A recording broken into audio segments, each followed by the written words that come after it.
কওমি থেকে জামায়াতে যোগ দেওয়া এটা কি ফতোয়া দিয়ে ফেরানো সম্ভব? কওমি থেকে জামায়াতে যোগ দিচ্ছেন দলে দলে, এটা কি দোষের নাকি প্রয়োজন?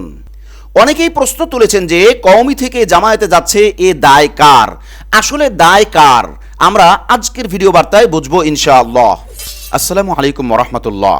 প্রিয় দর্শক, আজ গুরুত্বপূর্ণ একটি বিষয় নিয়ে আপনাদের সামনে উপস্থিত হয়েছি। বিষয়টি হলো কওমি থেকে জামায়াতে যোগ দেওয়া ফতোয়া দিয়ে ফেরানো সম্ভব নয়।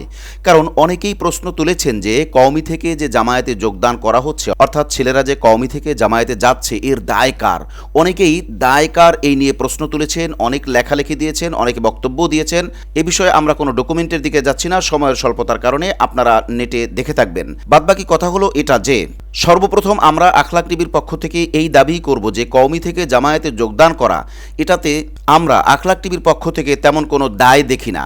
তার মানে এখন সমাজকে উন্নত করতে হবে, সমাজের উন্নয়ন করতে হবে, সমাজের হাল ধরতে হবে, মানুষকে চান্দাবাজ, ধান্দাবাজ, লুটতরাজকারী এবং রাজনৈতিক ডাকাত, রাজনৈতিক লুটেরা এদের কাছ থেকে মুক্তি দেবার জন্য কওমি থেকে যে কেউ জামায়াতে যেতেই পারে, অর্থাৎ আল্লাহর জমিনে আল্লাহর দ্বীন কায়েমের জন্য। জামায়াত ইসলামী যেহেতু ইসলামী দলগুলোর মধ্যে সবচেয়ে মজবুত একটি দল বা সবচেয়ে মজবুত একটি প্ল্যাটফর্ম, তাই জামায়াত ইসলামীতে যে কেউ যাইতেই পারে। আখলাক টিভির দৃষ্টিতে এটা তেমন কোনো দোষের বিষয় নয়। এরপরেও যারা দায় নিয়ে খুব বেশি চিন্তিত, লেখালেখি করছেন, কওমি থেকে জামায়াতে যাচ্ছে, এর দায় কার, এই হয়েছে সেই হয়েছে, তাদের জন্য আমরা কিছু কথা পরিষ্কার করে তুলে ধরতে চাই। মনে রাখবেন, প্রত্যেকটা মানুষের বিভিন্ন মুখী চাহিদা রয়েছে এবং মানুষ যে সামাজিক প্রাণী এটা অস্বীকার করার কোনো সুযোগ নাই। এবং কওমি ছেলেরাও যে দুনিয়ার সবার সাথে মিলতে চায় এটাও অস্বীকার করার কোনো সুযোগ নাই। তাই মনে রাখবেন, মানুষ যেহেতু সামাজিক প্রাণী, তাই সমাজে চলতে গেলে তাকে বিভিন্নমুখী সিচুয়েশনের সম্মুখীন হতে হয় বা পরিস্থিতির শিকার হতে হয় বা পরিস্থিতির সম্মুখীন হতে হয়। এখন কওমি ছেলেরা যখন বাইরের পরিবেশের সাথে মিলে, সেটা ইনকাম সোর্সের ব্যাপারই হোক, সেটা কামাই রোজগারের ব্যাপার হোক, অথবা কর্মক্ষেত্রের ব্যাপার হোক, অথবা লেখাপড়ার ব্যাপার হোক, মানে কওমির সিলেবাসের বাইরের যে সিলেবাসের লেখাপড়া সেটার কথা বলছি, এইভাবে করে বিভিন্ন সিচুয়েশনের সম্মুখীন হলে তারা তাদের যে লেখাপড়া, তাদের যে পরিবেশ, তাদের যে আদর্শিক জায়গা, তাদের যে আদর্শিক শিক্ষা, ওইটা সর্বোচ্চ ভালো হবার পরেও বাইরের পরিবেশের সাথে ওইটাকে মিলাইতে পারে না। সে সেখানে গিয়েই হতাশ হয় বারবার, কারণ তাকে বিভিন্নমুখী পড়াশোনা করানো হলেও বাইরের পরিবেশের সাথে মিশে কাজ করা, বাইরের এনভায়রনমেন্টকে নিজের মতো করে নেওয়া বা বাইরের পরিবেশের সাথে খাপ খাওয়ানো, এই বিষয়টাই মোটেই কিছু শেখানো হয় না। বিধায় সে বাইরের পরিবেশে মেলার পরেই পরিপূর্ণভাবে হতাশ হয়ে পড়ে। তাই যদি দায় দিতেই চান বা দায় নিয়ে আলোচনা করেন যে কওমি থেকে জামায়াতে যাওয়ার দায় কার, তাহলে এই দায় কওমি মুরব্বীরা কখনোই এড়াতে পারে না ও পারবে না। এই ক্ষেত্রে কওমি থেকে মানুষ যে জামায়াতে যাচ্ছে, মানে জামায়াত ইসলামী যোগ দিচ্ছে, তার বেশ কিছু কারণ আছে। তার মধ্যে আমরা মোটা দাগে 5টি কারণ এখন আপনাদের সামনে তুলে ধরতে চাই। প্রথমত এটা যে কওমিরা নিজেরাই বহু দলে উপদলে বিভক্ত হয়ে আছেন, যে কারণে কওমি সমাজের কওমি তরুণেরা রীতিমতো হাহুতাশ করছেন এবং হতাশ হয়ে পড়ছেন যে আসলে আমাদের মুরব্বীরা, আমাদের হজরতেরা, আমাদের হুজুরেরা, আমাদের এক মাদ্রাসার কর্তৃপক্ষ আর এক মাদ্রাসার কর্তৃপক্ষের সাথে কেন অত ভালো করে মিলছেন না। তার মানে আমাদের সমাজটাই, মানে কওমি তরুণরা ভাবছেন যে আমাদের সমাজটাই তো ছন্ন ছাড়া, তাহলে আমরা যাব কোথায়? এই নিরাশ হওয়ার জায়গা থেকে তারা জামায়াতে যোগ দিতে পারে। আপনি যদি গবেষণা করেন আপনি পেয়ে যাবেন। এরপর আমরা 2 নম্বরে যে কারণটা বলবো সেটা হলো এই যে কওমিদের মধ্যে বেশ কিছু কোটা সিস্টেমের কারণে কওমি তরুণরা নিরাশ হয়ে যায়। যেমন কওমিদের মধ্যে জামাই কোটা আছে, সাহেবজাদা কোটা আছে, ছাত্র কোটা আছে, দেশি কোটা আছে, এইভাবে এবং বিভিন্ন রকম কোটা থাকার কারণে কওমি তরুণরা এখান থেকে হতাশ হয়ে যায়, যে কারণে তারা কওমি থেকে জামায়াতে যোগ দিতে পারে। এখানে এটাকে আরেকটু খুলে বললে, অর্থাৎ ওই যে হুজুরদের, ওই যে মুরব্বীদের, ওই যে বড়দের কোটা ভিত্তিক যে সুযোগ সুবিধা দেওয়া, এইটা যাদের ওইটা নাই, মামু খালু নাই, বা কোনো বড় হুজুরের দেশি না, বা বড় হুজুরের ছাত্র না, ওইভাবে কোনো বিশেষ সম্পর্ক থাকে না, বা খাদেম কোটা বা খাদেম না, এই কারণে এই তরুণরা অনেকটা নিরাশ হয়েই তারা জামায়াতে যোগ দিতে পারে। আপনি গবেষণা করলে এটাও পেয়ে যাবেন ইনশাআল্লাহ। এর পরের কারণে যদি আমরা যাই, তাহলে 3 নম্বরে আমরা বলবো কওমি তরুণদেরকে নিয়ে কওমি মুরব্বীদের প্ল্যাটফর্মগত দিক থেকে বা সিস্টেমেটিক দিক থেকে কোনো রকমের কোনো চিন্তা চেতনা নাই। অর্থাৎ আপনি দেখাইতে পারবেন না যে কওমি তরুণ আলেমদেরকে নিয়ে কওমি মুরব্বীরা কর্মক্ষেত্রের ব্যাপারে বা ভবিষ্যৎ চিন্তার ব্যাপারে বা তাদেরকে এস্টাবলিশ করার ব্যাপারে বা তাদেরকে যুগের সাথে তাল মিলিয়ে চলার মতো যোগ্য করে তৈরি করা, ওইভাবে কোনো কিছু আপনি খুঁজে পাবেন না। এইটাও একটা বড় কারণ। অর্থাৎ এইটার কারণে কওমি তরুণ আলেমরা জামায়াতে যোগ দিতে পারে, এটাও আপনি গবেষণা করলে পেয়ে যাবেন ইনশাআল্লাহ। বন্ধুরা, এবার আমরা আসবো 4 নাম্বার পয়েন্টে, অর্থাৎ আজকে যে 5টা কারণ বলবো তার 4 নাম্বার কারণ হলো এটা যে পুরো কওমি জগতে জামায়াত ইসলামের চাইতে স্ট্যান্ডার্ড কোনো রাজনৈতিক দল বা স্ট্যান্ডার্ড কোনো রাজনৈতিক প্ল্যাটফর্ম না থাকায় কওমি তরুণরা হতাশ হয়ে জামায়াত ইসলামে যোগ দেয় যে রাজনীতি যদি করি বা দাওয়াতি কাজই যদি করি তাহলে স্ট্যান্ডার্ড কোনো একটা প্ল্যাটফর্মের মধ্যে যাই, যেটা মুফতি আলী হাসান ওসামার ব্যাপারেও আপনি দেখেছেন। তিনি স্পষ্ট করে বলেছেন যে বর্তমান দাওয়াতি কাজের মধ্যে সবচাইতে বেশি স্ট্যান্ডার্ড হলো জামায়াত ইসলামী।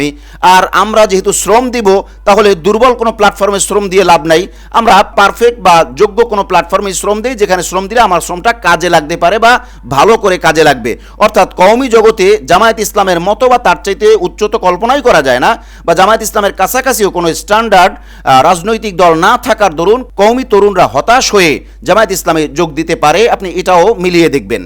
বন্ধুরা, আজকে যে 5টা কারণ আমরা বলবো তার 5 নাম্বার কারণ হলো এটা, কওমি তরুণরা কর্মক্ষেত্রের ব্যাপারে নিজেদের জগতে বিভিন্ন অদক্ষতার কারণে তারা হতাশ হয়ে পড়ে, অর্থাৎ তাদের জীবন পরিচালনার জন্য বা তারা কোথায় সেট হবে। এখানে উদাহরণটা এইভাবে পরিষ্কার হতে পারে, মনে করেন কওমি কোনো তরুণ আলেম, সে কোনো মাদ্রাসার সাথে জড়িত, খেদমতের সাথে জড়িত, তার ব্যাপার তো ভিন্ন, সে তো খেদমত পেয়েই গেল। কিন্তু বহু আলেম এমনও আছে ভালো আলেম হওয়ার পরেও সে খেদমত পায়নি বা উপযুক্ত খেদমত পায়নি, এমন হতাশাও আছে। তো খেদমতের যে একটা চাহিদা রয়েছে এটার তো কমতি আছেই, অর্থাৎ মানুষ হিসেবে খেদমতের জায়গা কম, এই একটা কমতি। আর একটা ব্যাপার হলো তাদেরকে তৈরি করে উঠানো হয় নাই যে কওমি মাদ্রাসায় যদি খেদমত নাই হয়, অর্থাৎ সংকুলান যদি না হয়, তাহলে তারা বাইরে যে কিছু করবে ওই রকম কোনো প্ল্যান প্রোগ্রাম করে বা তাদেরকে কোনো শিক্ষা দিয়ে বা তাদের কোনো বুদ্ধি পরামর্শ দিয়ে বা তাদেরকে কোনোভাবে গাইডলাইন দিয়ে কোনোভাবেই তাদেরকে তৈরি করা হয় না, যে কারণে কওমি ছেলেরা হতাশ হয়ে জামায়াত ইসলামে যোগ দিতে পারে। আমরা মোটামুটি এই 5টি কারণ উল্লেখ করলাম, এর বাইরেও আরও বহু কারণ আছে, আমরা স্টেপ বাই স্টেপ পরবর্তীতে তুলে ধরবো ইনশাআল্লাহ। তবে আপনারা বিষয়গুলিকে বিবেচনা করে দেখবেন যে আসলে কওমি থেকে তরুণরা যখন জামায়াত ইসলামে যোগ দেয় এটা নিয়ে ফতোয়া দেওয়া মানে ওস্তাদের বদদোয়া পড়েছে তো এই হইছে সেই হইছে, এইসব ফতোয়া টতোয়া দিয়ে আর কোনো কাজ হবে না, কারণ এই ফতোয়াগুলো এখন অনেকটাই ভ্যালুলেস হয়ে পড়েছে। কারণ জামায়াত ইসলামের আগের কন্ডিশন আর এখনকার কন্ডিশন, আসমান আর জমিনের ডিফারেন্স, অনেক পার্থক্য। তার মানে জামায়াত ইসলাম থেকে স্পষ্ট ঘোষণা দেওয়া হয় যে আমরা মওদুদি সাহেবকে মাযহাবের ইমাম বা ফিকহার ইমাম মানি না।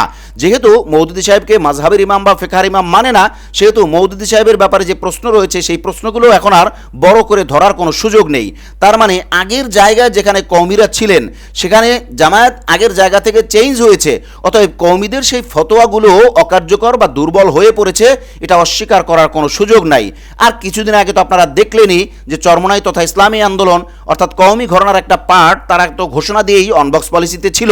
তার মানে জামায়াত এমন কোনো দল না যেখানে যাওয়া যাবে না, যেখানে গেলে চিচি চিচি নাক ছিটকাইতে হবে, ওইটা মানুষ এখন নেয়ও না, নিবেও না, খাবেও না। তার মানে কওমি তরুণরা যে জামায়াতে যাবে এটা আপনি যোগ্য বা ভ্যালিড কোনো কারণ ছাড়া কোনোভাবেই ফিরাইতে পারবেন না, এটা বাস্তবতা। যে কারণে আমরা আখলাক টিভি থেকে পরিষ্কার করে দাবি করে বলবো যে কওমি থেকে জামায়াতে যাওয়া এটা ফতোয়া দিয়ে ফিরানো সম্ভব নয়। অতএব এইটার ব্যাপারে যে দায় তোলা হচ্ছে, যেটার দায় কার এই প্রশ্ন যদি তোলাই হয় তাহলে অবশ্যই কওমি মুরব্বিদেরই এর দায়, এবং এই মুরব্বিরা এর দায় এড়াতে পারবেন না। এখানে এসেই বলতে হয় যে কওমি তরুণরা দলে দলে জামায়াত ইসলামে যোগ দেবে, এটা ফেরানো কোনোভাবে সম্ভব নয়। তবে আমরা এই ভিডিও বার্তার শেষ প্রান্তে এসে এতটুকু না বলে পারছি না যে আসলে কে কওমি, কে জামাত, কে হেফাজত, কে আলিয়া, এই সমস্ত ভাগাভাগি বাদ দিয়ে উচিত আল্লাহর জমিনে আল্লাহর দিন কায়েমের জন্য ঝাঁপায়া পড়া।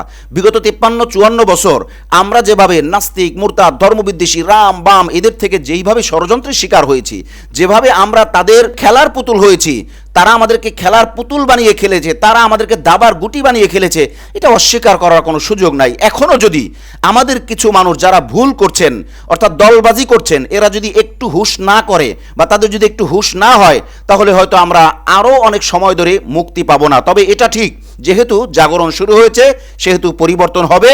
তবে যতদিন পর্যন্ত এই ব্যাকডেটেড চিন্তা চেতনা চেঞ্জ করা না হবে ততদিন পর্যন্ত হয়তো আমাদেরকে খেসারত দেওয়া লাগতে পারে।